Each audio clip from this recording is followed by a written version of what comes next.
full metal, guys. I'm down. Do it. You guys ready to go? I'm good. Want to just start early? Yeah. Oh, that's a little ahead. So. Yeah. No more questions?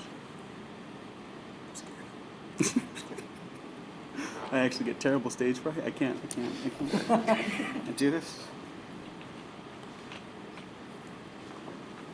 All right.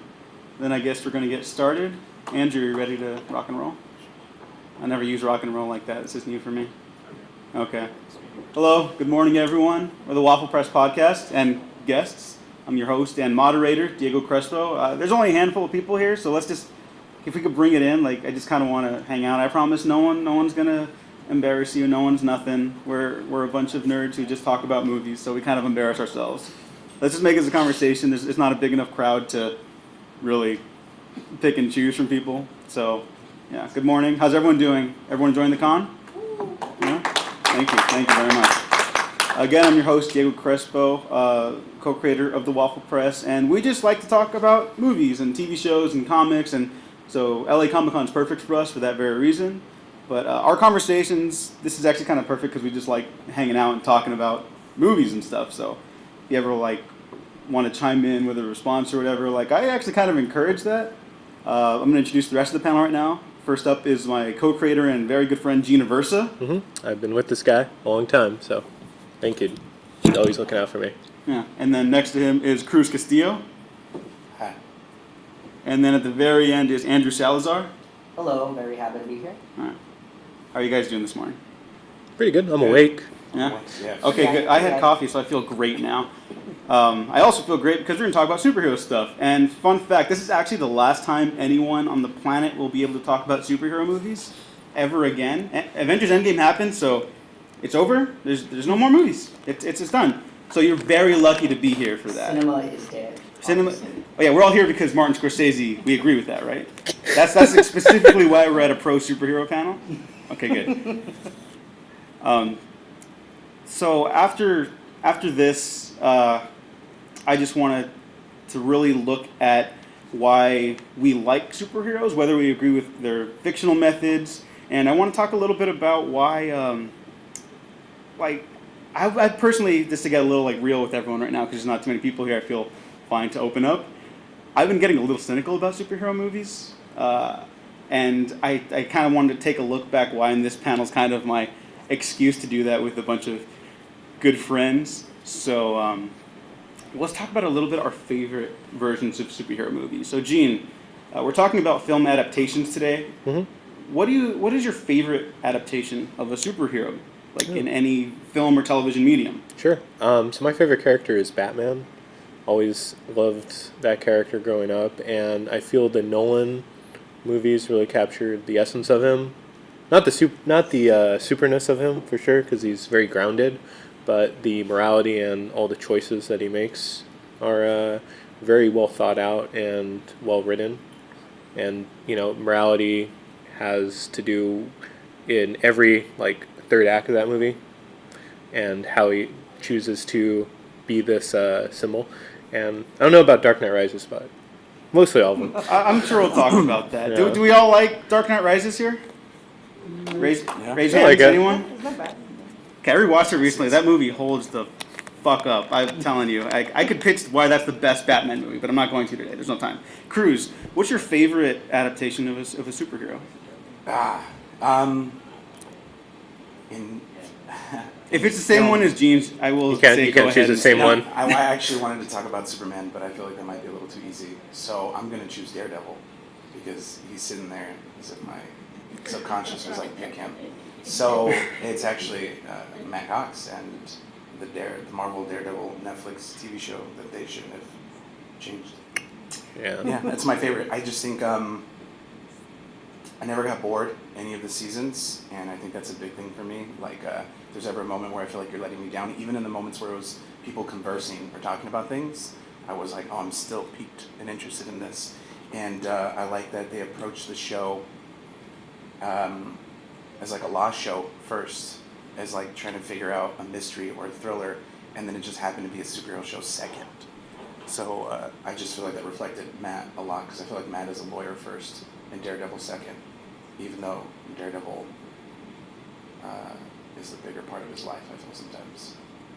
Yeah, it's Daredevil show. That's a good choice. Daredevil season 3 is like the best television season ever. Yeah. I just gotta Yeah. say. For sure. That's actually why I'm... It's with criminal it. that was canceled. Yeah. That's a terrific season of television. But it's also really dope that it ended in such a high, powerful note. Yeah, that's why I'm kind of glad. I'm like, well, Okay. Don't spoil. Okay. No spoilers. you're in for My a bad. very pleasant surprise. That's all I'll say. Andrew, you got... It's okay, I haven't seen season 3 either. Andrew, what Shame the on fuck? us, shame on us. It's okay, I'll share the blame. No, just shame on you. You're on the panel. I'm not talking about Daredevil, but Oh, okay. I will give some rep to some people in the crowd. I wanted to highlight Captain America, and I just think it's really fascinating, just the character in general. And I really do believe, I think all of us coming to like conventions and even showing up this panel, like we've all probably heard the sentiment that like the comic book genre is kind of lowbrow, and it has that like negative like stigma to it that like unfortunately like we can't really get rid of it, but it's either different crowds view it as lower because it's like people think it's like made for kids, even though it's not, because I think somebody like Captain America should actually like be taught like in schools and stuff, to the sense that the fact that this character, that I don't think it's like controversial to say started off as like war propaganda when he first debuted in the early 1940s, has managed to become such like a big face of like our modern pop culture. It's just like insane to believe that like he literally started off, is like the first comic is probably no different than like a war propaganda poster that you would see like on a street wall, even though obviously it was made differently because it's like centered for like younger audiences and there's like more depth to it. But like just like the image itself is like him punching Hitler, like around that time, like come on, like they were obviously trying to like sell a message, even though it's a good message. I think I can speak for the entire panel that we all want to punch Hitler. Oh yeah, But- this is a pro punching Nazis podcast. Yes. So. But it's just really fascinating that a character that started off at that point has now become such like a high staple of our media. But I think that's because of like what he stands for and like the morale behind him. That's what I want to highlight today. But of course, I'm gonna go with choosing my boy Chris Evans because I think that he really captures the essence of what made that character get from point A to point B. I want to highlight that. And for my pick, they all know who it is. It's Spider-Man. Spider-Man's been my boy since kind of day one. I love the Sam Raimi Spider-Man particularly. No, this is not a Tom Holland slander podcast either. But I love the working class angle of the Sam Raimi trilogy a lot. Even Spider-Man 3, which is kind of my other Dark Knight Rises situation. That's all I'll say for now. But just how his struggles are, you know, he fights Dr. Octopus, he fights the weird sand monster, he fights the Green Goblin, and who doesn't love crazy-ass Willem Dafoe. But his problems are like, I can't make rent, I can't get home on time to help Uncle Ben, oh, I got my uncle killed. Like, they're very working-class problems, you know, and I feel like that's something that's still not that common in superhero movies. I think, weirdly enough, the Guardians of the Galaxy kind of get close, and those are like in space, but they're like hopping from job to job, and there are other big problems besides like God or like space bikers. And like, I don't know, I just think it's weird. But yeah, just something about the humanity in the Spider-Man character in the Raimi trilogy really speaks to me. I think it's why those films are so like emotionally resonant and still very powerful. But I don't know, that's really where I kind of come from. And one of our upcoming topics is the big question whether or not superheroes should kill, you know, like this is fiction, this is fantasy, but at the end of the day, like if you're taking a life, like that's kind of a big deal, and I feel like a lot of these movies kind of brush that into the table. Not all of them need to address it head on, like again, Guardians of the Galaxy, they're a bunch of assholes, they're space criminals, so you know, like I'm not going to apply those rules to those guys that I'm going to apply to Spider-Man, because personally, I don't believe Spider-Man should ever kill. He is a teenager from Brooklyn, who Queens. Oh no, that's bad. I lost my cred right there. I was thinking Captain America because Andrew hyped him up really well. But like, I don't want to see that dude take a life, which is funny because like every villain in every Spider-Man movie keeps like dying until the Tom Holland ones. But it's always like, it's a genuine tragedy when they die in these films. You know, it's like I want to save Dr. Octopus. Like he's a broken man who lost his mind under like severe tragic circumstances, you know? Or Green Goblin, who's like a genuinely bad person before he becomes the Green Goblin. but it's still like a loss to him, you know, like the loss of a father figure, the loss of someone who's at the end of the day like just a broken human being who he couldn't end up saving. And so this is not like a shocking revelation, but in the Dark Knight trilogy, Batman ends up killing people a couple times. Roundabout, yeah. In a roundabout way. And I'm actually not like against that. The big question is always like, well, why doesn't he kill the Joker? You know, like in Batman vs Superman, he's like stabbing people left and right, and I'm actually like, I have a weird fascination with that movie. But then he doesn't kill the Joker, and that's like, if you're gonna kill anybody, you think you might want to like go there. Bless you, by the way. So Gene, what are your thoughts on Batman killing? Because I feel like you have a take on this. I do have a take. Yeah, I think he just shouldn't kill. The iconography of Batman is he's like the antithesis of crime. He was born when his parents were killed, and I think that really resonates with him. That his whole like meaning in life is rooted in murder and someone close to him getting killed, and I can't see him like taking a life because, you know, well, I think the Joker thing outside of that makes it's less interesting if he just kills everyone. But yeah, just the fact that Batman, I mean, going off the Nolan movies where he's this symbol to Gotham, if he kills someone, kind of corrupts that. And I feel that looking at it like logically as a character, him using guns or like him using a gun to kill someone, that wouldn't really make sense since he's like essentially a post-traumatic stress victim. I mean, you know, I think a gun would traumatize him, bring out some sort of trauma if he used it. And yeah, I mean, the way in the Nolan movies, his dad installed, or Thomas Wayne, who's actually a good person in those movies, not like in Joker, where he's just an asshole. Did everyone watch Joker yet or no? Okay. No, okay. Right. So we're not going to spoil anything on that. Spoil. I think we might actually be divided on that movie up here, anyways. Probably. So. Yeah, I just feel that his whole operation is just acting as a living, breathing ideology, and he should follow the examples that he sets, and should even follow to Joker as well. Just on the panel, what do you guys think about Batman killing? Yeah, go for it. You can go. I feel it. Do it. I'm actually really torn about whether superheroes should kill or not. I understand that a lot of them are trying to augment a system that sometimes they believe works, but I believe a lot of it is like another fictional characters, but I believe a lot of it is like socioeconomic level things. Like, is someone like Luke Cage going to experience justice before someone like a white privileged Bruce Wayne is going to be able to experience or get privilege for these people? And that includes like paying off people to help do the right thing. So I don't know, I believe that sometimes a lot of these people are going to get outside the law, especially the law that doesn't work for them, and sometimes a response of just making sure you take out the evil to make sure the evil doesn't continue, even if you do feel like it morally compensates you. Sometimes I do feel it is necessary. Like sometimes I do agree with Frank Castle. Sometimes I'm like, yeah, the law definitely doesn't work, and it's definitely not on their side unless you're rich, white, privileged, and powerful. Like, it's not going to work for you. That's why I'm very happy you chose Daredevil, because Yeah. I think more than most, like, he's not even my favorite. I love him, but he's not like my dude. Mm-hmm. But he's like kind of the embodiment of what I consider to be one of the perfect superheroes, because he's like, oh yeah, lawyer, so law-abiding citizens, but Catholic lawyer, by the way. And then at night he dresses up like the devil. The devil. The antithesis of like Catholicism, Yeah. and he's a vigilante. So there's like this really interesting like duality with the character that I find fascinating. So yeah, and the Punisher arc in season 2 of Daredevil is really, I think, does a good job at like kind of making those ideologies conflict like that. For sure. Andrew.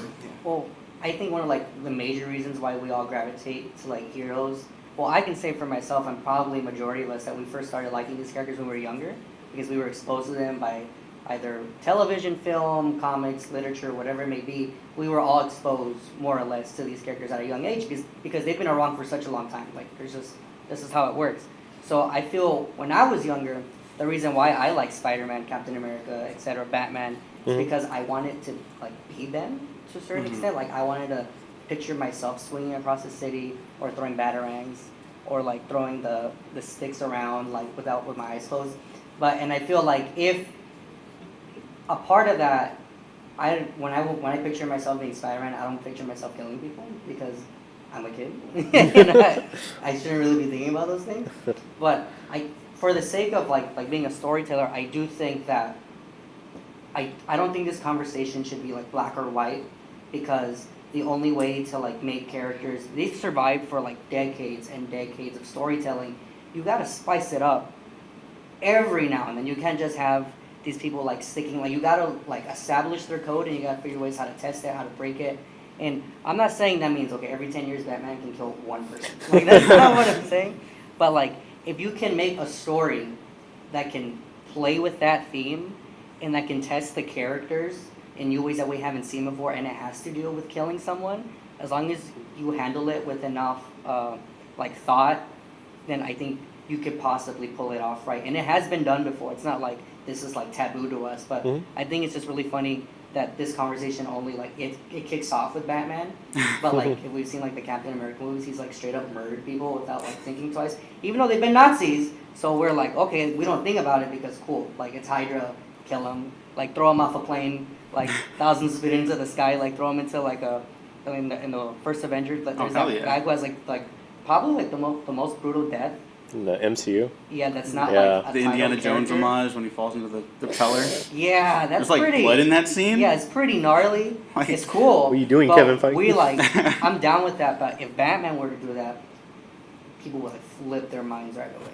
You know. I think if I can interject, like the big reason for that, like for me, like Captain America makes sense for him to kill because he's a soldier. Exactly. You know? Yeah. And that's not always like okay for him to kill everyone. I'm just saying like it makes sense he's fighting like a different battle than say Spider-Man or Daredevil or Batman, who are generally street-level heroes. Like this, it's more complicated than warfare. Not that war itself isn't complicated, but I think I hope I make myself clear. Or like I don't want to see Batman just chopping up dudes left and right. But how funny would it be if he did have that one night every 10 years, and he just gets ready, he like hoods up and he's It's like the Purge. Tonight. Like the Bat Purge. Yeah. Purge. And everyone All that just rain stays goes up. inside. It's like a straight-up horror movie. Needs to get He's out his hunting people. The villains stay off the street. Yeah, and no one's breaking any laws, and he's like just losing his mind. Someone like jaywalks, and they're like, I don't want to steal that idea. pitch it for the DC Black Label. Black Label. Oh, yeah. Just out of curiosity, at a show of hands, who is pro superheroes killing? Like generally, when you think of superheroes, you're like, that's not a big deal for me. Anybody? Hands. 2, 3. Big Punisher fan. Big Punisher. I like Punisher too, but it's also like horrifying. It was like a semi-4. Yeah, okay. Semi-5. I Good think job, that's Harry. generally where we're at. There's a couple hand raises over here, you psychopaths. But I think case-by-case basis is really where I'm at too. Like Captain Marvel, for example, is like fighting wars in space. So that's like a whole other dimension that I don't even think anyone's technically qualified to talk about unless they're like in the movie. That's like, I don't even know where to begin with that. But case-by-case probably for that. I think for me, the big thing also with Captain America is that, he's not just killing Nazis. Like, Hydra are super Nazis. Like, the movie pivots them as, they're even taking out the Nazis. That's how bad they are, right? Like, it's kind of a big deal. I feel like we overlook a lot. And one of the least interesting things I think they did with the character moving forward is that they didn't have him, like, confront, well, what else, like, do I fight? Like, of course, kill all the Hydra people. Like, they're the worst people ever. But then, like, they jump immediately to him fighting Iron Man, and I feel like there's a misstep in there that they could have explored. Like we see all the Hydra revelation that, they were in the government, and, like, that's, I love Winter Soldier, but, like, what if there was just people who were doing bad outside of Hydra? Like, just a greedy corporate capitalist dude who's like, I can't beat this guy by throwing him into another propeller, as awesome as that would be, so how could I, like, work within the confines of the law? Or, like, what laws do I have to break if they're stopping me from stopping someone who's hurting other people? Like, that's a generally interesting idea to me, just having to see them confront reality in a way we don't often see them. So, I don't know, it's just, what do you think about, what do these heroes stand for? So we talked about Captain America and Batman a lot, but Cruz, for Daredevil, what is your ideal story for something like that? Like we got the Ben Affleck movie, we got 3 seasons of television, but you know, what do you think I about will not him? reference the Ben Affleck movie. But, You're not a fan? There is some striking imagery in that movie. What about the director's cut? The action scenes in that are good. No. Cruz. Yeah, Sorry. especially the part where they're fighting in the park, him and Jennifer Gardner. Oh, it's hilarious. Yeah. I'm sorry you guys don't That like is cinema, fun. guys. That's real True cinema. I don't know about you. I like I don't know if y'all remember, but in the first season, can I say, did you guys see the first season? I remember you saying not to. Okay. Remember he pushes someone over the rooftop and they land in the trash bin? I like that because I feel like, Matt doesn't, I said Matt Cox earlier, it's Charlie Cox, but it's Matt Murdock. And you're still sitting there as like my subconscious. That's my favorite dude. He was the first one yeah, here. like how you're seeing through that thing is amazing. Maybe you don't. Wow. I feel like he pushes the line sometimes because, again, I believe that he's always quoting Thurgood Marshall, but I believe that he does believe in the law system, but through learning and getting to know the United States law system, he realizes it's broken and it doesn't serve everybody. And Matt Murdock, to me, fights. I mean, he fights in Hell's Kitchen, and Hell's Kitchen to me is a lot of Latinos and people of color.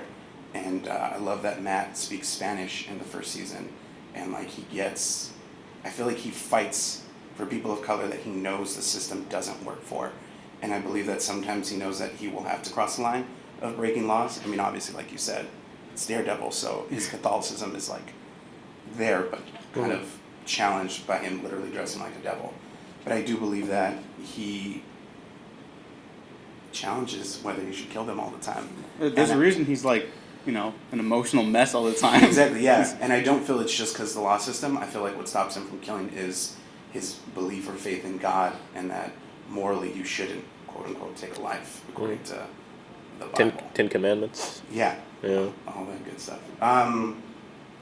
So I do like Matt. I do like that he's constantly conflicted and that he's trying to find this balance, while at the same time he ultimately does still fight and stand up for a system that he's trying to help and better, because he knows that the law doesn't always work. So if the law's not going to work for me, I'm going to take the law into my own hands to inflict justice, I guess. So I don't know, like the famous hallway scene where he's fighting all those dudes, like I think he literally flings a TV at a guy's head. I don't think that guy's coming back from that. Like, so I'm pretty sure that guy's dead. And I think Matt he gets in those rages, and sometimes he just knows these people will not have to face this. Like Wilson Fisk, even though, dang. Can't talk season 3. Yeah. Season 3 is just really good, okay? Just trust me on this. But, yeah, I don't know. I don't always think that's superhero. I agree with the people that half-heartedly raise their hands, and I know it's because it's murder and killing, and it's, quote-unquote bad and stuff like that, and I know superheroes are supposed to be morally better, stand up for things, and represent the higher selves that we can be, but I like when they are human. I do like when Batman is challenged, and I do like a Batman that, after years of service to Gotham, kind of breaks and Kind of does like bends the rules. I mean, yeah, that's like in Dark Knight Returns. Like he doesn't like even the Joker. He never in that scene in Dark Knight Returns. He snaps Joker's neck enough to paralyze him, but he still can't like kill him. And I find like that really interesting because when Diego said, yeah, that person you could argue like maybe you could kill him, but he still just can't like go to an inch to the left because it's like I feel. Like in that scene, like even Joker, like he still can't find something to kill him, but like he's like throwing people into like electrical signs and things. yeah. Which you might not also walk away from. Probably not. Saying. Yeah. I think there's also a discussion to be had about like, oh yeah, I'm gonna push him to his breaking point by beating the shit out of him, so he's never gonna walk again. And it's like, well, that's not killing him, but maybe that's not okay either all the time. Like if a dude doesn't walk again, it's Batman constantly tortures people. And like, how's he always going to know the specific limit to stop? Because everybody's different. And you brought up the idea of like a broken Batman, and I have a weird fascination with BVS. I don't know if I think it's good or bad. I just like it. It's a morbid curiosity. And like, I'm not against the idea of Batman just going hog wild. Like, I don't want to see that become the definitive version of the character. Yeah, like you shouldn't take your 5-year-old to see BVS. I'll never forget, opening weekend, I was like, Man of Steel wasn't my thing either, but I'll check it out. And then like a family of 3 just got up and left in the middle of BVS because it's like an oppressively dark movie. And I was like, okay, that's kind of funny. I'm going to stick around for the rest. And whatever. I don't know. Maybe I have a weird sense of humor. I think Ben Affleck redeemed himself in BVS. Ben Affleck, it was, I think, a good Batman. Who liked Ben Affleck as Batman? Actually, out of everyone, who liked BVS? Just out of curiosity. Like, I kind of expected that. That's fine. I see you 4. I got you. But I think that we shouldn't be against telling these kind of stories. Like, it's not again the spoilers for Joker for a lot of people that haven't seen it. But I'm not against a movie that goes dark. I'm against a movie that is non-committal with its ideas. And I think sometimes these movies go dark and like, look at all these people that they're killing.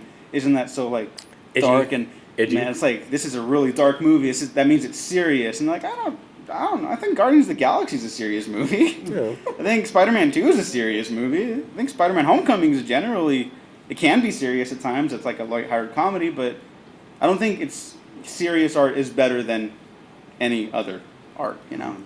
Like, Ferris Bueller's Day Off is just as much validity as The Dark Knight. Totally different movies, obviously. Maybe hold off on showing your kids Dark Knight until they're like 10 or something. So, a movie is not rated R. Just watch any violent scene in that movie and you're kind of like, ooh, I don't know if they would not rate it R nowadays. So we talked about a little bit about the no-kill rule, what these heroes stand for. This is the most popular genre of film in the world right now. And for a genre that's so often filled with like underdogs and people that have to strive for greatness against better odds, I feel like the inverse has kind of happened with reality. Like, we got to remember these are fictional characters. And I don't actually think Martin Scorsese's right at all about like these are not cinema. I think that's a little silly. He's Martin Scorsese. He can say whatever he wants. Yeah. You know? Like he earned his bones. I'll still watch Goodfellas like 90 times this year. The Departed. I'll watch The Departed a dozen times a day if I could. But I do think there needs to be a more open discussion about the idea of like these movies. There's only 3 or 4 Marvel movies a year, but they're still also like taking up the glut of the conversation. You know, like. It's kind of hard to like. I don't know what did you see recently that wasn't a superhero movie that like took up the conversation the same way? Oh, you Gemini Man. Gemini. Oh yeah, I was trying to make this a Gemini Man podcast. I saw Gemini Man and I loved it. I'm the one person who rated it positive on Rotten Tomatoes. If I had a Rotten Tomatoes account, They're paying you off. One. Yeah, no, Gemini. I want movies to just. I liked it too.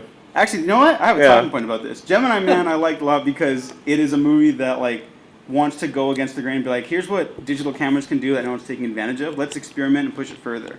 Like, isn't it great when a superhero movie does that? Like, when The Dark Knight came out, it was revolutionary. When Iron Man is like, oh, we're going to make a shared universe. Mm-hmm. Who didn't like that, you know? And your mileage may vary, like, as time goes on, but it's nice when things push the medium in a different direction. That's all I like, you know? And I think that can start getting a little rare if it becomes the norm. Is all I'm saying. So I guess my question is, does that change your perception of the movies in any way? Like, let's start with Gene. Like, do you ever get kind of turned off about that? Not particularly. I feel maybe a little like, you know, for certain genres where I feel like you shouldn't maybe cite like a superhero film for like, if you're talking about Westerns, like your favorite Western, like the norm of the genre of Western is like Logan. Even though I love Logan, I feel like, you know, maybe see like Shane or like The Good, the Bad, and the Ugly. I think that sometimes like with like Logan or with Joker, I feel like you know, almost this like copying of like genres and like pasting it on like a superhero film and saying, you know, just because it's copying this genre, it's a more serious film.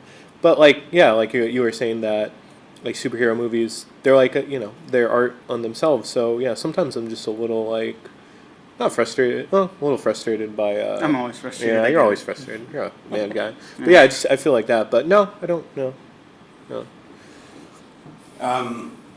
First off, with Scorsese and like Spielberg and all their stuff, and they keep challenging the new generation of filmmakers. I just find it funny that at one time they were the new generation of filmmakers, and a lot of the older generations didn't like them, and would constantly challenge the stuff they were making and not call it art. And you either die the hero or live long enough to see yourself become the villain, right? Yeah. And I feel like that's what,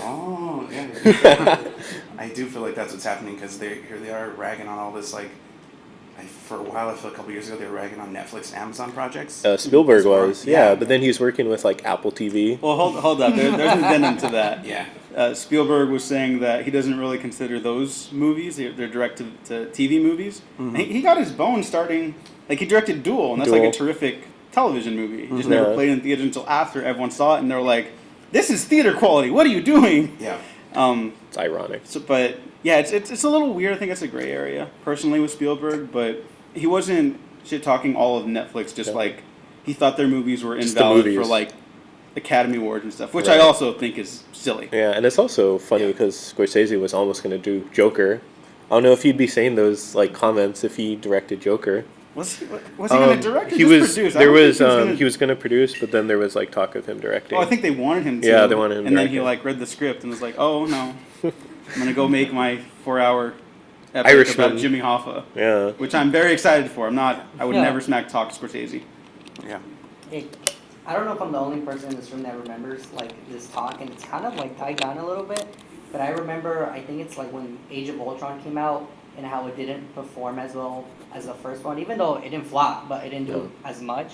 People were starting to talk about, oh, when is this comic book movie bubble gonna burst? Like, The give it a fatigue. few more years, and like no one's gonna be seeing these movies anymore. And it's just kind of crazy to think that like this year a comic book movie is like became like the highest grossing film of all time. Yeah. And it's like we started having this conversation. It's like, oh, when is it gonna stop? People are gonna get tired. They're not doing anything new. They're all the same. Like that was like what, like 4 years ago?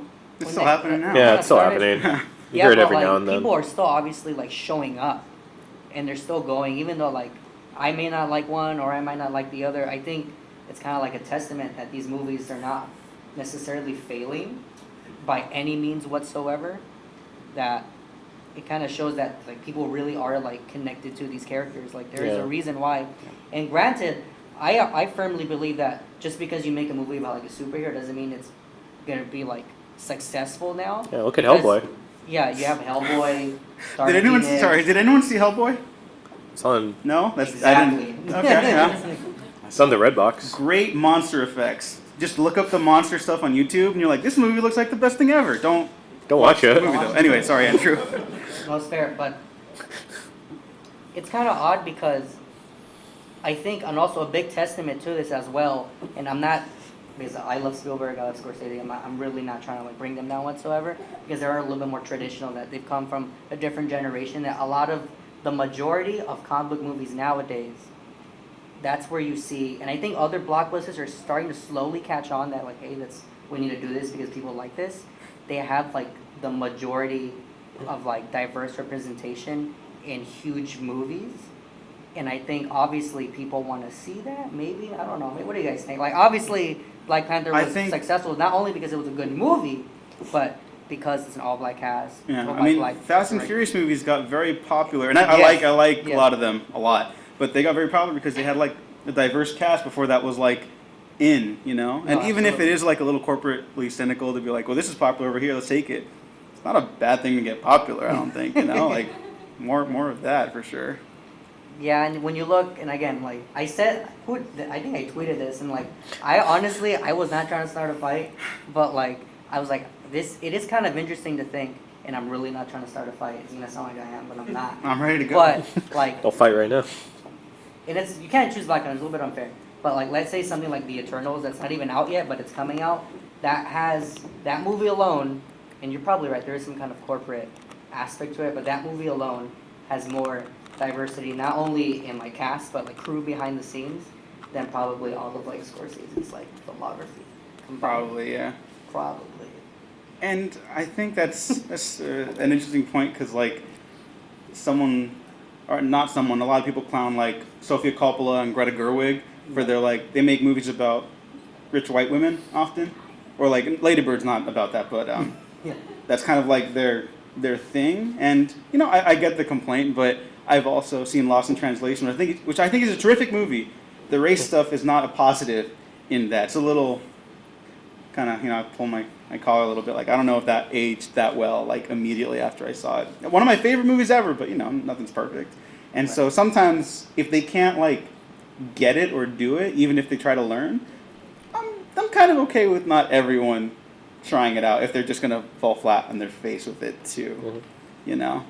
We should be pro-diversity and everything, and I will always champion that. Just in very specific cases, if someone just straight up can't, like, do it right, maybe take 5, go over there. Like, remember Matt Damon? Yeah. Everyone remembers Matt Damon. But, like, he was, like, always very outspoken about, like, I don't think diversity is that, like, important or whatever. Like, in certain situations, we're calling out weird stuff, and he listened to a very good publicist, apparently, took 5, and now he's coming back, and now everyone likes Matt Damon again. I like Matt Damon again, I just think that's also an important thing to learn. Let people learn. If people are too dumb to learn, that's okay. You just go into your corner. I'll check it out when I get the chance. Yeah, well, I do. You don't learn if you don't fall on your face first. Yeah. I fall on my face every day. That's why I think I'm like a great student of life. I don't know. I might just be failing at everything. I do agree with Andrew that it is diversity, and I do think that now that these now that these movies are no longer underdogs, and now that they are like the number 1 highest grossing films and they're popular and everyone wants to do them, I do believe now that, and it's purely business purposes, that's why they're becoming more diverse. I do think it's business first and foremost always, but I do think now that they have a safe platform, now they can jump off and do all these like sub-stories and B-list characters. Like, and when I was a kid, I never would have thought there would be a Doctor Strange movie, but there is a Doctor Strange movie. Not only that, there's like 10 Doctor Strange right outside this window right now, like downstairs. And like, I never thought there would be a Black Panther, and never thought there would be a Mr. Terrific on Arrow. Like, I never thought I would see characters like that. Mm-hmm. And I think now that there's a strong platform, they no longer are the underdog.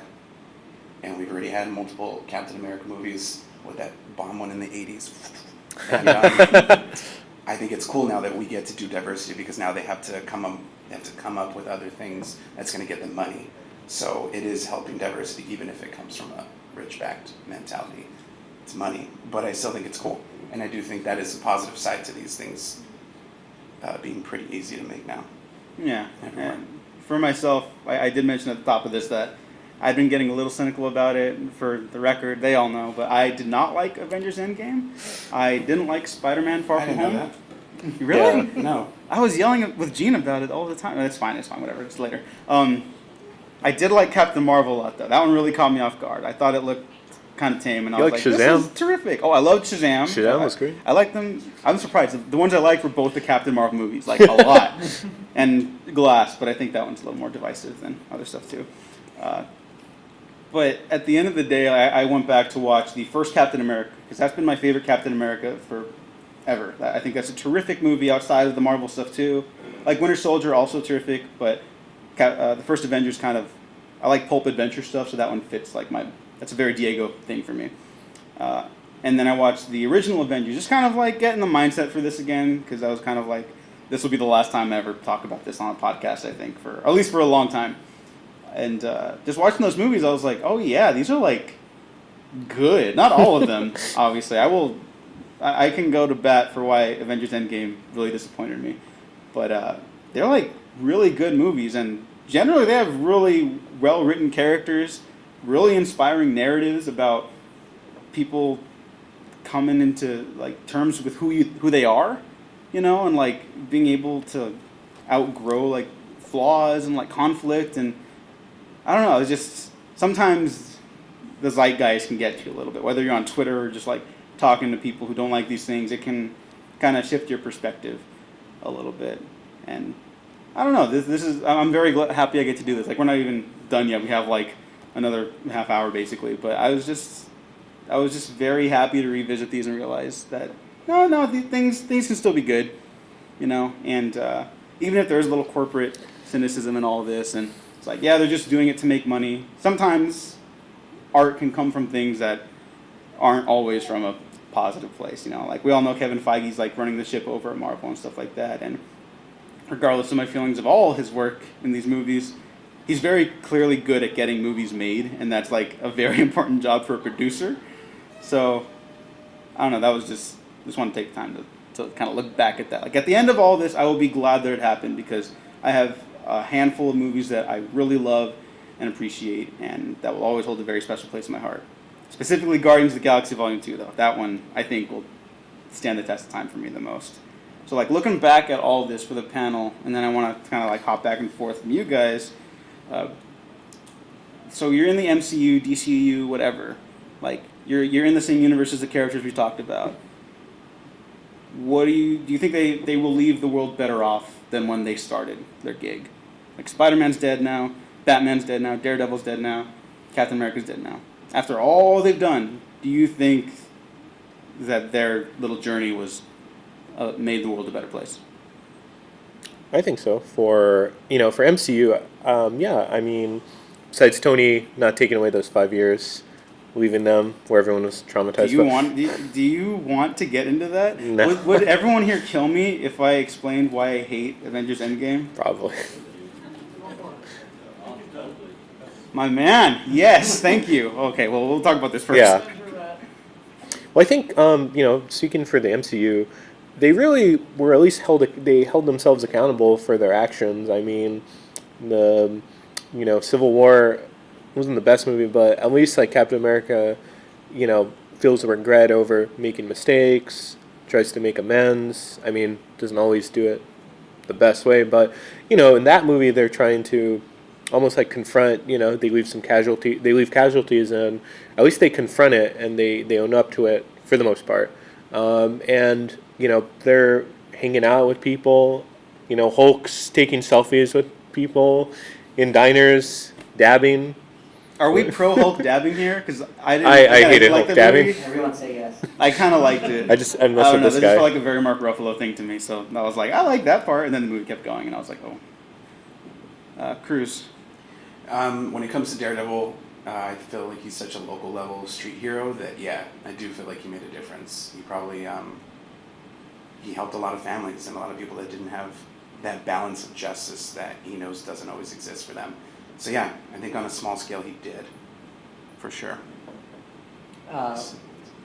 When it comes to like the MCU or the DCU, like, did people die? Yes. Have they probably not have died? Maybe. I don't know. It depends.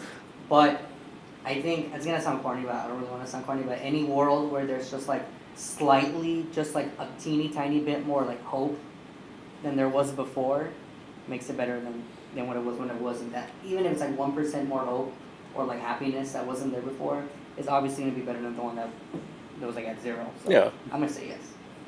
I would also say the same, specifically for Spider-Man, because I like the street level heroes the most, and like I mentioned, he's the one that kind of like captures that the best, I think, because he's not rich like Bruce Wayne.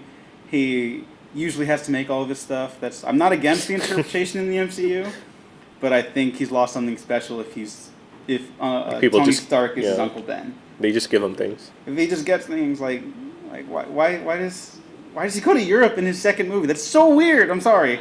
I'll try not to rant. It's just Okay. I don't get movies, I guess. Tell him the Suspiria. Oh, okay. So did everyone watch Far From Home? Okay, so J.B. Smoove in that movie, how he's just like convinced that witches are doing all the Mysterio stuff? Did everyone here watch Suspiria? Okay, so my headcanon, there's nothing to prove me wrong either, is that he saw Suspiria in 2018, right? After this, like the snap happens in the universe, whatever, that movie still gets made in this, right? And so then when they go to Europe, in the back of his mind, he's like, it was just a movie, it was just a movie. Then all this weird shit starts happening, and he's like, witches, like it's happening. Suspiria is like real. So that, I don't know, that was just my headcanon. You have to ask J.B. Smoove that. J.B. Smoove's terrific, and he has nothing to do in that movie. I'm like talking about how important these movies are, and then I'm like, yeah, but fuck him. I don't know. I still think that at the end of all this, it'll be worth it. It's not gonna last forever. I think this next round of Marvel movies, people are gonna kind of start dropping off, and I don't even think they'll be bad. I just think like Endgame happened. It brought everyone together, whether or not you did like it. Most people seem to, and that's okay. I'm not gonna fight anybody against that. But I don't know. I mean, let anybody have any comments or questions? What superhero movies you're interested in, like coming up? Because what's up, Bobby? Question for all of you. if there's one character that hasn't been made into a film, a superhero or supervillain, what would it be? You can start right to left. Ragman. Oh, Does anyone know Ragman? Loves Ragman. The one from Arrow. I love Ragman, specifically the one from Arrow. I love Ragman as a character, but he's just he's a Jewish dude who wears magical rags that let him fly around like Spider-Man, and they're like imbued with the spirits of the lives they've taken, which is a little dark for me. I like the Arrow version because it's like, oh, there's a spirit like of my ancestors, like from generation to generation. That's kind of cool, but his name's Ragman, and they're not going to make a movie about a dude named Ragman. So Yeah. that's definitely mine. I would love to see Man-Bat on the big screen because everyone's like just on Man-Bat. Everyone's trying to make Batman grounded, but it's be fantastical. It's just a Wait, did giant you say bat. everyone's trying to dig on? Oh no, I said everyone's trying to like dish out, like make it like grounded, realistic. Oh, okay. Yeah. I thought you were saying like people were like attacking him and like. Oh, no, man. maybe. Shit. Yeah, I hope so. And I would really hope they do Mr. Freeze again.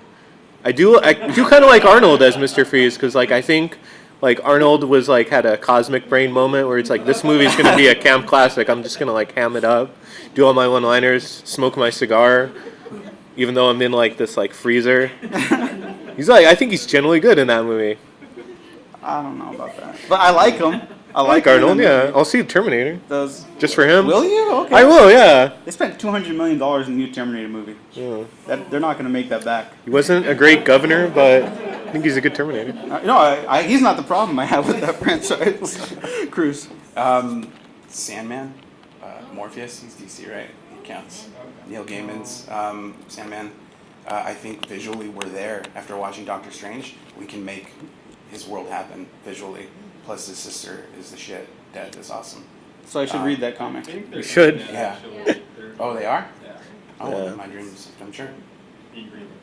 Kind of hopping off Gene. This isn't like to dig at Joker. I didn't hate the movie, but watching that movie, it kind of like brought me back as to how much I miss like Batman lore, because I haven't, and like to me, I haven't seen any on film at least. There's been a bunch like in like literature, but I haven't seen anything in film that gave me the same fantastical feeling since like the Burton movies, and like the dark. It's not it's not Joker's fault. It's not the Nolan trilogy's fault because they're not trying to do that whatsoever. So I'm not gonna pin that against them, but it'd be great to see like really oddball characters like Mad Hatter, or like Calendar Man, and like hopefully like in the new, because they're really like this like wonky and like there's no like they're not gonna work in like a Gotham City that just looks like Los Angeles, Chicago, Yeah. or New York. Like they're gonna like they would work in like the Gotham that looks like more like the animated series, like something fantastical, like weird, like more gothic imagery. Yeah. Like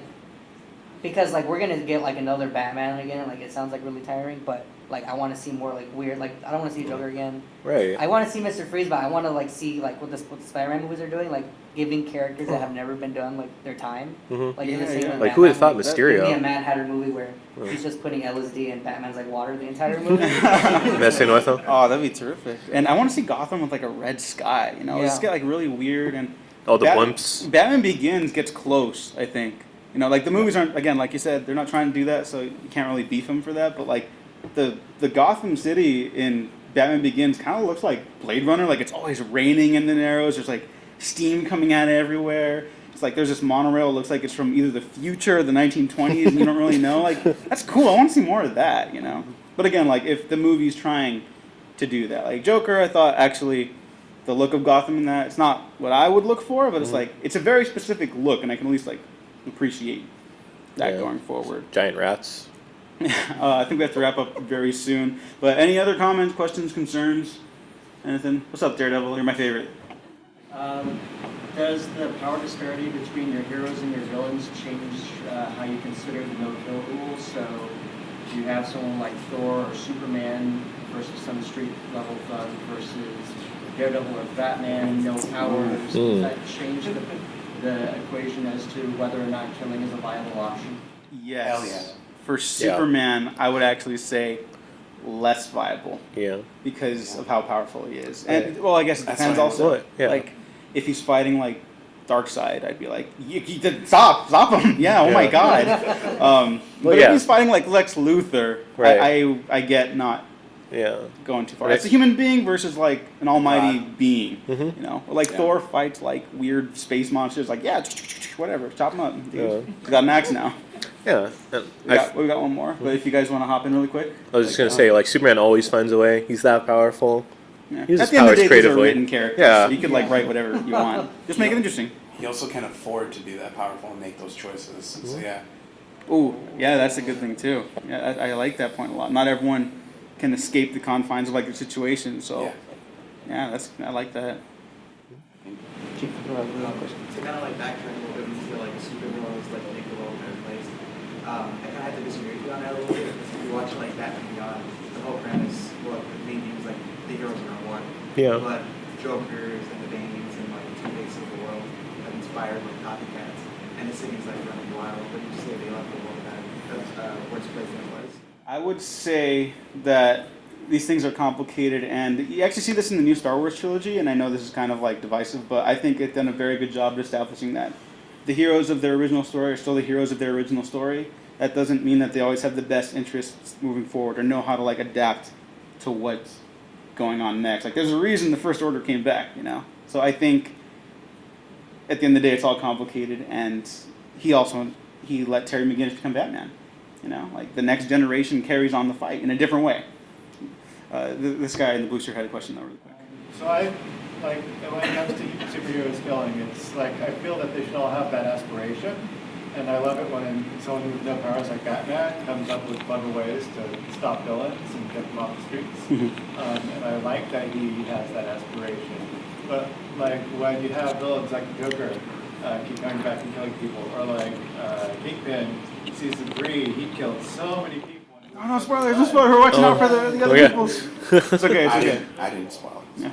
Yeah. To say that, because I kind of want to hop around to other questions, I would actually agree with that. You know, like the Joker's like the Joker, you know? Like, he didn't, like, oh, sorry, Commissioner, I couldn't find him. He's like in a ditch somewhere. Like, I completely get. It's the Joker. This guy had his hand up first. Yeah, what about like the ethics behind like children in movies? Like let's say like the Brightburn kid is like fighting Superman, how would that work out for you guys? Well, I saw that movie. That's a really good question, actually. It's odd. You see, something like that would make a really good like story. Like what I brought up, like you gotta find stories like what you just said, like or ideas of what you just said. You gotta learn how to play with that. But even like now, you got me thinking like, damn. But I would still try. If I'm writing that story, I would try my best not to kill the kid because he's a kid, and I wouldn't want like the face of like the next like book of Superman having killing a child. But and being that child being super evil and like being like no saving, like the point of no return, you can probably write a way or find a way, because you can do anything because you're writing these characters. Like there's no limitations of having still killing that kid without it really being like Superman like snapping his neck or something like that. But it can still be done in a way where he's haunted by the fact that he let him die, or something similar to that. Yeah, like at the end of the day, you got to be mindful of what you're writing, because if you wrote a story where Superman had to kill a kid, that's like yeah, me just saying I felt the room like shift. So yeah, you just got to be careful with stuff like that. And then I think the last question here, and I think we have to go after that.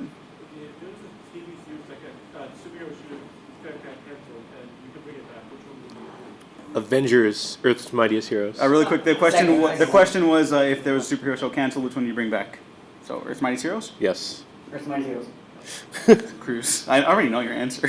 Wait, what? If there's a superhero show that was canceled that you could bring back, what would it be? Oh damn, Daredevil. Yeah.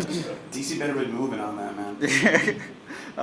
Daredevil. Disney. Plus. Season 3 of Daredevil was just fucking terrific. Kevin Feige. My God. Revive it. If I was smart enough to like run a class that was teaching television, I'd be like, here's what we're watching like the first week. Don't watch the other seasons. Like they're good too. But you could learn so much about like structure and pacing and dynamic characters weaving in and out of the narrative, and it's all building up. And God, that season was just so good. This panel should have been about that season. We could talk about the season forever. Thank you so much for coming out. We've been the Waffle Press. I've been your host, Diego Crespo, at the Diego Crespo on Twitter. Check out Waffle Press on YouTube, SoundCloud, our Patreon. Support the show. We're doing a bunch of other shows over there. I'm doing a show with a buddy of mine, hopping between the filmographies of Adam Sandler and Steven Spielberg. It's insane. It is Other insane. plugs, go. Yeah, you can find me on Twitter, Instagram, Gene9892. You can find me on all social media at Cruz Castillo. It's the same across the board because I'm dope like that. I also do a podcast. I work for a civil rights organization, the National Hispanic Media Coalition, so I do a podcast for them called Millennials Meet World. You guys should check it out. We talk a lot about some cool stuff and some really dumb stuff because It's cool stuff. life is cool and dumb. It's cool stuff because June and I were on it. Oh yeah, these guys are on, NHMC has multiple podcasts, and they were on, what's it called? Millennials Meet World? Your show? Oh yeah, you were on my show, but I know Yeah. you guys had your own episode. for Your Voice. Your Your voice. Voice. NHMC Your has show. multiple ones, but yeah, you guys were on my show, but I was trying to plug the other one. No, sorry. But yeah, check it out, Millennials Meet World. It's on Spotify, SoundCloud, iTunes, Podbean. I don't know, it's on all those. Google it. We're there. Follow me on Twitter at AndrewJ626, like Stitch, 626. Besides podcasting with these fellows, I'm also a writer and critic. I do work for Geeks of Color and another page you guys might know because we're slowly building up called Discussing Film. You guys like talking about movies, comics. I go to conventions, festivals. We do that stuff year round. So more discourse there, healthy discourse, by the way. I don't want to fight anyone, but if you come at me. Yeah, at the end of the day, let's all just be nice. We all appreciate the same zeitgeist, the same characters, the same worlds. So thank you so much for being here. This was a lot of fun, and thank you all for being very Engaging. engaging. Thank you. Yeah, my brain's fried. Yeah, thank you so much.